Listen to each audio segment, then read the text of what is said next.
안녕하세요. 오늘도 사연살롱을 찾아주셔서 감사합니다. 저는 50대 중반의 여성이에요. 평범한 집에서 자랐지만 엄마가 교육에 엄청 신경을 쓰셔서 공부만큼은 강남 애들 못지않게 했죠. 그 덕에 저는 좋은 대학에 갈 수 있었어요. 경영학과에 갔는데 생각보다 많은 애들이 휴학계를 내고 어학연수를 가기도 했고 워킹홀리데이를 가는 애들도 있었어요. 저희 집은 돈을 들여서 외국으로 유학을 보낼 만한 형편은 안 됐어요. 하지만 많은 애들이 영어권 나라에 가는 걸 보고 저도 가야겠다고 생각했죠. 저는 캐나다에 워킹홀리데이를 6개월 다녀오게 됐고 그 후로 유학에 대해 생각이 많아졌어요. 엄마도 저나 제 동생을 유학 보내고 싶어 하셨지만 쉽지 않았어요. 아빠가 부촌에 가게를 내고 직접 만든 캐주얼 옷을 파셨는데 그럭저럭 저희 네 식구 살 정도의 수입만 나왔거든요. 저는 어떻게든 제 힘으로 유학을 가보자고 생각했고 패션 경영을 공부할 수 있는 영국을 염두에 두고 공부했어요. 영국을 택한 이유는 유학생이 아르바이트를 할 수 있는 얼마 되지 않는 나라이고 석사 과정도 짧은 시간에 마칠 수 있어서였죠. 그런 결심을 한 이후 저는 폭풍 공부를 하며 중고생 과외로 돈을 모았어요. 아무리 아르바이트를 할 수 있다고 해도 제가 돈을 넉넉히 가지고 가야 덜 고생할 테니까요. 그렇게 열심히 준비를 해서 졸업 후 영국에 갔어요. 돈을 마련해서 갔더구는 해도 낯선 해외 생활에 생각지도 못한 돈이 여기저기 들어가는 거예요. 그래도 얼마 안 가서 아르바이트를 구할 수 있어서 다행이었어요. 그때 저처럼 힘들게 유학 온 사람들과 친해졌고 힘들 때마다 서로를 격려하며 공부를 했어요. 나름 노력을 한다고 했지만 저는 1년 만에 석사를 따지는 못했고 1년을 더 공부해서 졸업을 했죠. 저는 한국으로 돌아와서 한 패션 회사에 입사 원서를 냈어요. 워낙 똑똑하고 실력 있는 사람들이 많아서 제가 합격할 수 있을지 알 수가 없었어요. 그래도 어떻게 면접 연락이 왔더라고요. 저는 떨어질 수도 있으니 연습한다는 마음으로 하자며 갔죠. 그런데 제가 예상했던 질문들이 나왔고 떨지 않고 담담하게 대답을 할 수 있었어요. 그 결과 그 회사에 합격했고요. 제가 합격 연락을 받은 날 아빠는 너무 좋아서 가게 문을 닫고 근처 가게에 떡을 돌리며 자랑을 하시더라고요. 나는 그냥 동네 옷가게를 하는데 우리 딸은 패션 회사를 들어갔지 뭐야.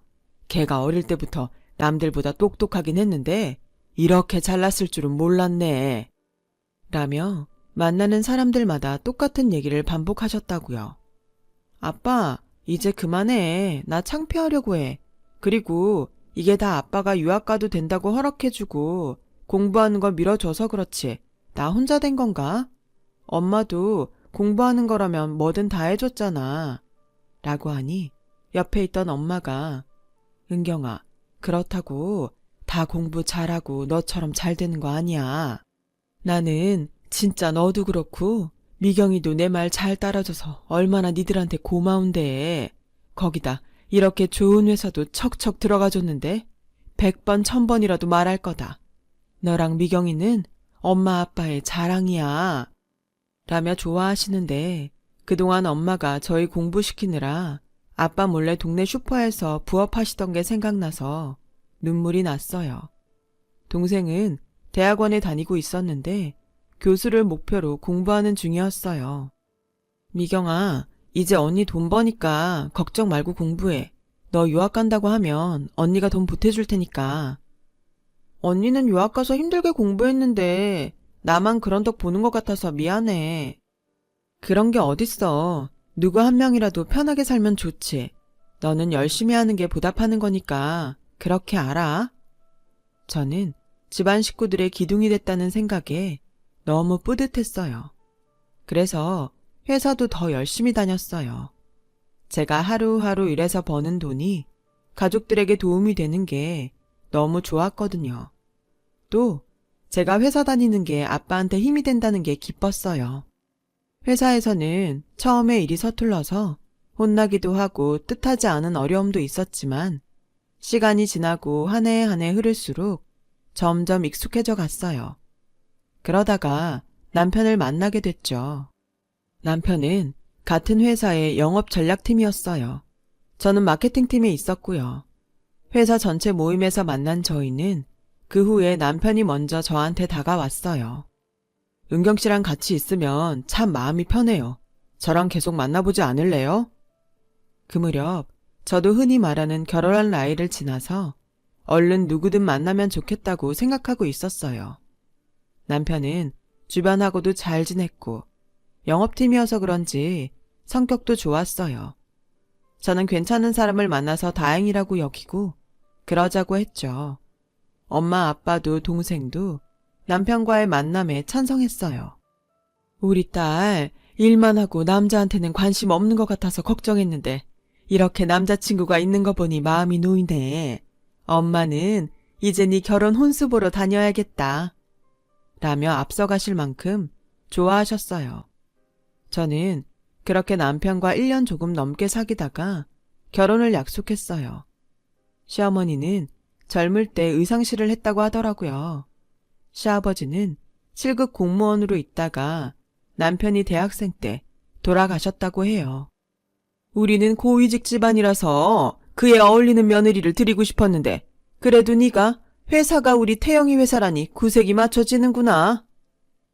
저와 남편이 다니는 회사가 마치 남편 회사인 것처럼 말하는 게 좀 이해가 안 됐지만 나이도 들고 아들 자랑을 하고 싶어서 그랬겠지 했어요. 저희 엄마 아빠도 제가 좋은 회사 다닌다고 사람들한테 자랑하시던 게 생각났거든요. 그리고 나도 예전에 디자인도 다 하고 옷 만들어 봐서 알아. 이게 아무리 잘 만들고 선전을 해도 역시 말을 잘해서 사게 만들어야 되는 거야. 라며 결국 또 아들이 잘났다는 얘기를 하는데 좀 귀엽기까지 했어요. 남편이 죽고 나서 아들만 의지하고 살았으니 그럴만 하겠다 했죠. 그리고 그 옛날에 의상실을 해서 그런지 좀 화려한 걸 좋아하시더군요. 하지만 결혼식 날 그렇게까지 할 줄은 아무도 몰랐어요. 결혼식은 그래도 저와 남편이 주인공이잖아요. 안 그래도 많은 사람들 앞에 드레스를 입고 나가는 게 떨렸는데 아빠와 함께 식장 앞에 서 있다가 깜짝 놀랐어요. 저희 앞에 시어머니가 있더라고요. 엄마랑 같이 맞췄던 한복이 아니고 아주 고급스럽고 나비와 꽃이 화려하게 수놓인 한복에 밍크털을 두르고 머리에는 보석이 촘촘히 박힌 머리띠까지 하고 있었어요. 저와 아빠는 무슨 일인가 하고 어리둥절해 있었어요. 진행을 맡은 직원이 보다 못해서 시어머니 보고 비켜달라고 했죠. 남편도 어쩔 줄 몰라 하더라고요. 엄마, 여기 말고 저쪽으로 들어가야 돼. 여기는 나랑 은경이가 들어가는 데야. 라고 했지만 시어머니는 결국 문을 열고 버진로드를 먼저 걸어 들어갔어요. 그러면서 자기가 주인공인 것처럼 사람들한테 인사를 하더라고요. 남편은 얼굴이 벌개져서 아빠한테 죄송합니다, 장인어른. 어머니가 너무 긴장하셔서 착각을 하신 것 같아요. 미안해, 은경아. 괜찮네. 어르신이 그러실 수도 있지. 너무 미안해하지 말게나. 라며 아빠는 남편을 다독였어요. 저도 어이는 없었지만 잘못 알았으려니 했어요. 엄마도 동생도 기가 막혀 했지만 뭐라고 하진 않더군요. 좋은 날인데 사돈어른한테 따지는 것도 예의가 아니라고요. 그런데 시어머니는 결혼식이 끝나고 가족끼리 모인 자리에서 며느리가 영국 유학을 갔대서 집에서 경제적 여유가 있나 보다 했는데 그게 아니라 제가 기를 쓰고 일하면서 공부한 거라면서요. 딸을 참 악착같이 키우셨네요. 그러니 저희 집처럼 고위직하고도 만나시고 그렇게 키운 보람 있겠어요. 좋게 봐주신 거라면 감사합니다. 우리 은경이는 악착 같은 게 아니라 야무진 거예요. 아마 사돈어른한테도 패 끼치는 일 없을 겁니다. 라며 엄마가 한마디 하셨어요. 시어머니는 못마땅한 표정은 지었지만 더 이상 아무 말하지 않았어요. 그런데 자기 마음에 안 드는 게 있으면 저한테 네 엄마 닮아서 그렇게 교양이 없는 거니? 하긴 그런 억센 엄마 밑에서 자랐으니 남의 나라까지 가서 일하며 버텼지. 라는 거였어요. 처음에는 참으면서 들었지만 시간이 지나도 계속 그러더라고요. 어머니, 제가 마음에 안 드시는 건 알겠어요. 그래도 친정엄마를 자꾸 뭐라고 하지는 말아주세요. 엄마는 저 잘 되라고 열심히 지원해 주신 거밖에 없어요. 지원? 너 지원의 뜻은 알고 말하는 거니? 니네 엄마가 돈 있고 교양 있어서 널 제대로 지원했으면 네가 이렇게 상스럽진 않지. 네가 과일 하나를 제대로 고급스러운 걸 잘 살 줄 아니? 컵 하나를 고상한 걸 고를 줄 아니? 이래서 비슷한 집안끼리 결혼해야 되는 건데 영국 유학이라는 거에 완전히 속았어. 라며 혀를 차는 거예요. 남편은 어디서나 좋은 사람이구만 싶어 했고 엄마 앞에선 더 했어요. 당신이 좀 참으면 안 돼? 난 다른 남자들이 고부 갈등 때문에 죽겠다 그래도 당신이면 그런 일 없을 거라고 큰 소리 땅땅 쳤는데 이게 뭐야? 진짜 이러다가 내가 당신 하소연에 또 엄마 잔소리에 미칠 것 같아. 저는 결혼하고 반년도 안 돼서 시어머니와 남편한테 질려버렸어요. 그래도 제가 한 선택이고 친정 부모님을 실망시키고 싶지 않아서 잘 살려고 노력했습니다. 그러다가 저희 회사가 경영난에 부딪혔고 대대적인 인원 감축을 하게 됐어요. 우선 저처럼 사내 결혼을 하고도 계속 다니는 여자들부터 그만두게 됐죠. 다른 회사들은 사내 결혼을 하면 거의 여자들이 그만두는 분위기였는데 그래도 저희 회사는 좀 관대한 편이라서 제가 다녔던 거였는데 더는 다니기가 어렵게 된 거였어요. 회사에서는 퇴직금을 넉넉히 줬고 저는 그걸로 만족해야 했어요. 그런데 시어머니는 제가 퇴직금 쓰는 걸 간섭하더라고요. 너 잘됐다. 그 돈 절반은 니네 가구랑 식기 싹 다 바꾸고 절반은 잘 뒀다가 태영이 힘든 일 있을 때 써라. 내가 말을 안 해서 그렇지? 니네 친정 안목이 우리 같은 고위직 집안하고 너무 달라서 니네 집 갈 때마다 마음에 안 들었다. 이 기회에 가구랑 식기 싹 정리하고 새로 들여놔. 어머니, 그건 안 될 것 같아요. 저희 집 가구랑 식기가 어머니 마음에 안 드실지 몰라도 전부 새 거고 전 바꿀 마음 없어요. 그리고 저랑 태영 씨 사는 집이지 어머니 사는 집 아니잖아요. 저희가 사는데 불편한 거 없으니 그냥 이대로 살게요. 너랑 태영이 집? 그게 어떻게 너랑 태영이 집이냐? 태영이랑 내 집이지. 네가 고위직 집안에 시집을 왔으면 거기에 맞춰야지. 어디서 이렇게 바락바락 대드니? 그런 얘기가 아니잖아요. 그리고 여기가 어떻게 그 사람하고 어머니 집이에요. 엄연히 저랑 제 남편이 사는 집인데요. 너는 그렇게 배우고 살았는지 몰라도 여기선 안 그래. 밖에 나가서 다 물어봐. 시댁에서 해준 집이 어떻게 네 집이냐? 이래서 천박한 것들하고는 상종을 말아야 되는 건데 내가 영국 유학에 완전히 속았어. 라며 가슴을 치며 분하다고 소리를 지르더라고요. 그래도 가구랑 식기를 다 바꾸라는 말에는 따를 수가 없었어요. 그럴 필요도 없었고요. 남편은 이제 아예 저와 시어머니 사이에 끼고 싶지 않다며 자기한테는 말도 하지 말라고 했어요. 그냥 알아서 해. 당신이 엄마랑 잘 합의를 하라고. 나 좀 괴롭히지 마. 밖에서도 남들 비위 맞추고 협상하고 들어오는 사람한테 엄마랑 당신 사이까지 조율하라고 해? 당신도 좀 잘해봐. 왜 이렇게밖에 못해서 자꾸 분란을 만들어? 저는 그제야 결혼한 걸 후회했어요. 그전에는 아이가 빨리 안 생기는 게 걱정이었는데 그날 이후로 아이가 안 생겨서 다행이라고 생각하게 될 정도였어요. 제가 말을 안 듣자 시어머니는 결국 저희 집까지 쫓아왔어요. 너 진짜 내 말 안 들으면 나도 다 생각이 있다. 지금이라도 얼른 가구랑 주방에 있는 거 다 내다 버리고 우리 집안 품격에 맞는 걸로 바꿔놔. 어머니, 이거 제 퇴직금이에요. 그렇게 바꾸고 싶으면 어머니가 돈 주세요. 어머니도 돈 없어서 못하시는 거 왜 저보고 하라고 그러세요? 이게 아주 이제야 본색을 드러내는구나.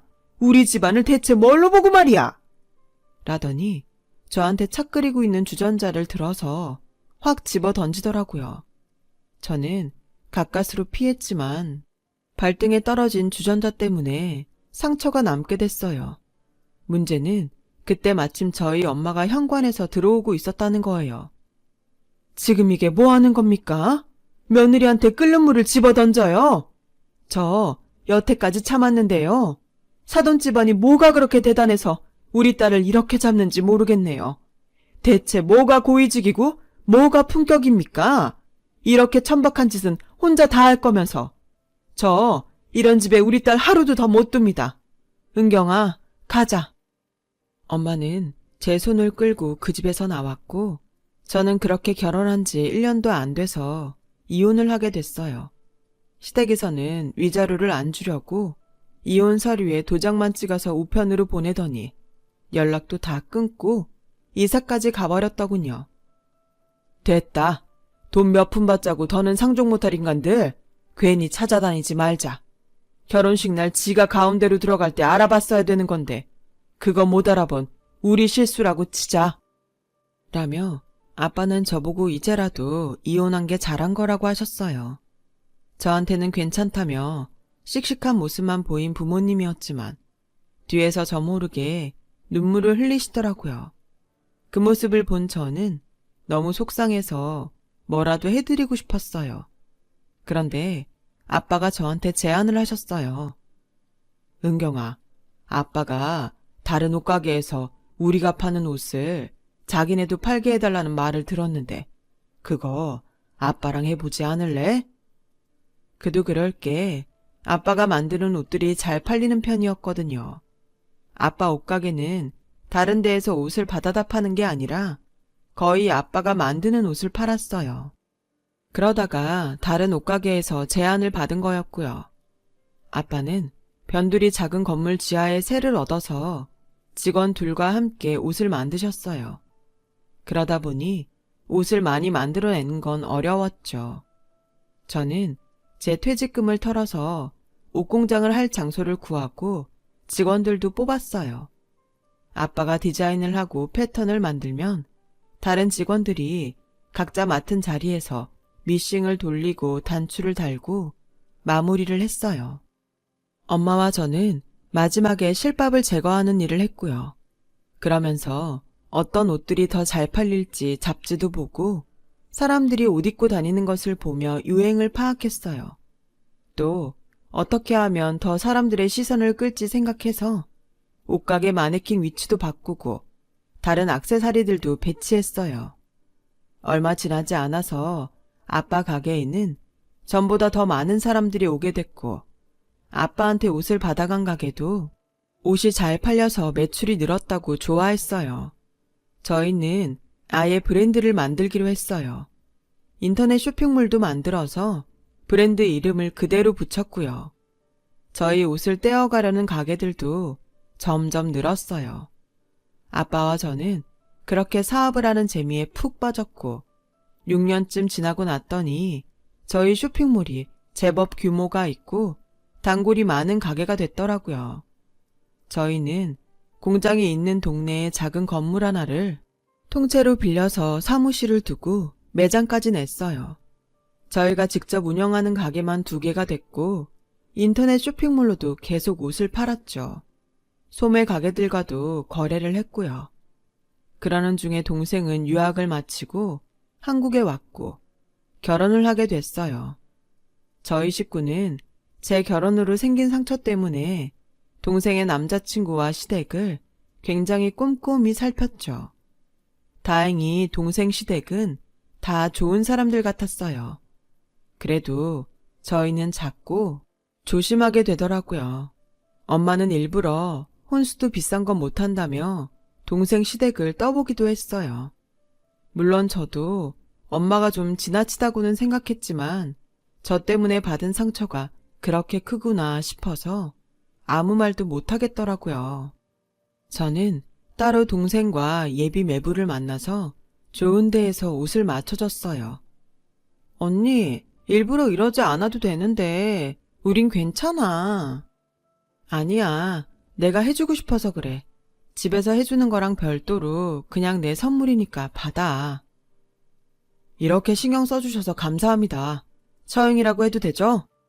물론이죠. 우리 미경이한테 잘해줘요. 난 그거면 돼요.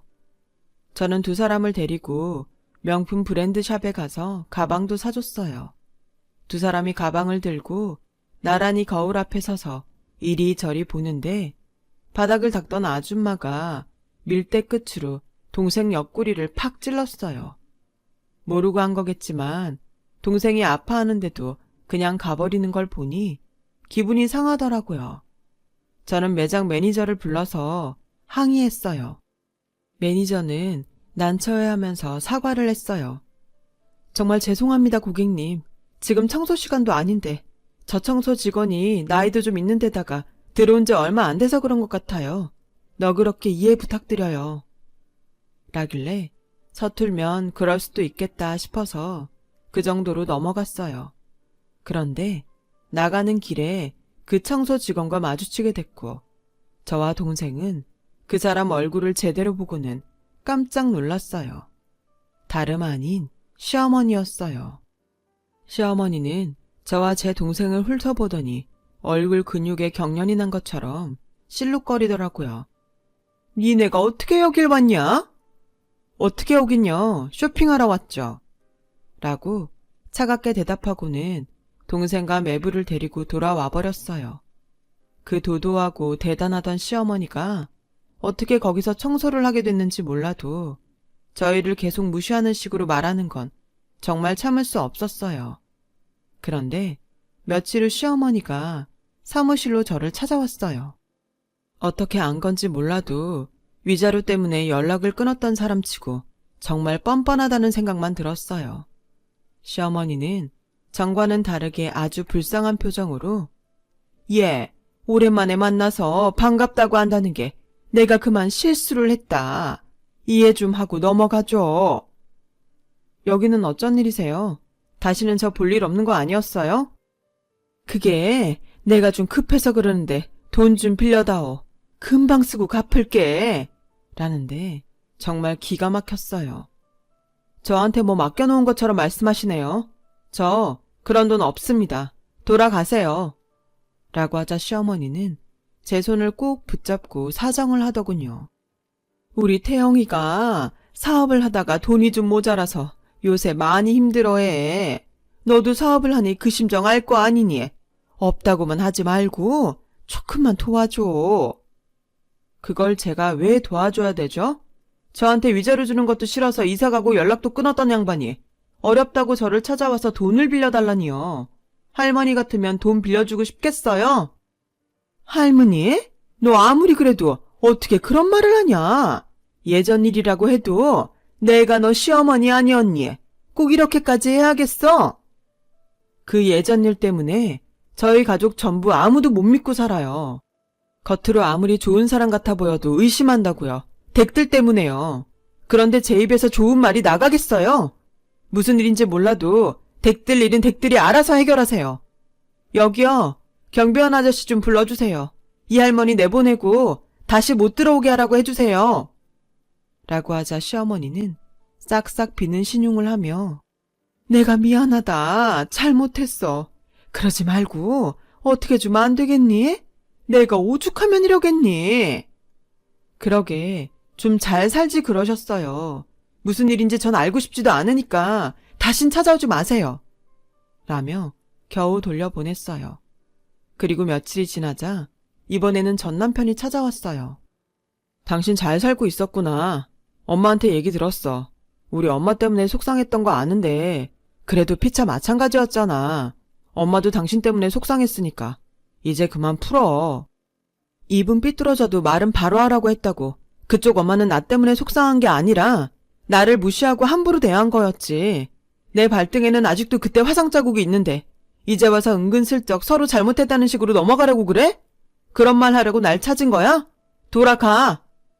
라고 하자 전 남편은 비굴하게 고개를 숙이며 그러지 말고 좀 봐주라. 우리 며칠만 급한 불 끄게 돈 좀 융통해줘. 당신 그럴 여유 있잖아. 응? 라는데 밖에서 그 얘기를 듣던 아버지가 들어오셨어요. 시끄러우니까 당장 나가. 여기가 어디라고 와서 이 행패야? 돈을 우리 은경이한테 맡겨놨어? 아버님, 제가 정말 잘못했습니다. 다 제가 못나서 생긴 일입니다. 용서하시고 저 한 번만 살려주십시오. 자, 내가 못난 거 맞아. 그러니까 더는 내 딸 괴롭히지 말고 다시는 나타나지 말게. 안 그러면 경찰에 신고할 거니까 그렇게 알아. 그 말에 전 남편은 더 이상 말을 못하고 돌아갔어요. 전 남편은 저와 이혼하고서 얼마 안 있어 시어머니가 소개한 여자와 결혼을 했고 그 여자가 사업을 하자고 꼬셔서 회사를 관뒀다고 해요. 그런데 그 사업이 어느 정도 자리가 잡히자 회사 돈을 다 들고 외국으로 도망갔다는 거였어요. 전 남편과 시어머니는 당장의 부도를 막으려고 집까지 팔았는데도 빚더미에 앉았다 그러더라고요. 그러다가 둘 다 노동일을 하게 됐고 시어머니가 저를 만나게 된 거였어요. 그래도 전 불쌍하다는 마음이 들지 않더라고요. 자기네가 고위직 집안이라며 저와 친정을 무시하던 걸 생각하면 여전히 열불이 터졌죠. 그렇게 남을 무시하고 함부로 대하니 자기들도 그렇게 당하는 거 아니겠어요? 다 자기가 한 대로 돌려받는 거죠. 그 뒤로 전 남편과 시어머니 소식은 영영 끊어졌어요. 저는 결혼에 너무 질려서 지금까지 혼자 살고 있어요. 하지만 부모님도 계시고 동생네 부부와 예쁜 조카도 있어서 외롭지 않게 지내고 있죠. 이렇게 사는 것도 나쁘지 않은 것 같습니다. 긴 얘기 들어주신 분들 다들 건강하시고 좋은 일만 가득하길 빌게요. 모두 행복한 하루 되세요. 감사합니다. 여러분, 사연 댓글에 응원과 현명한 조언 부탁드려요. 좋아요와 구독은 저에게 큰 힘이 됩니다. 오늘도 좋은 일 가득하세요.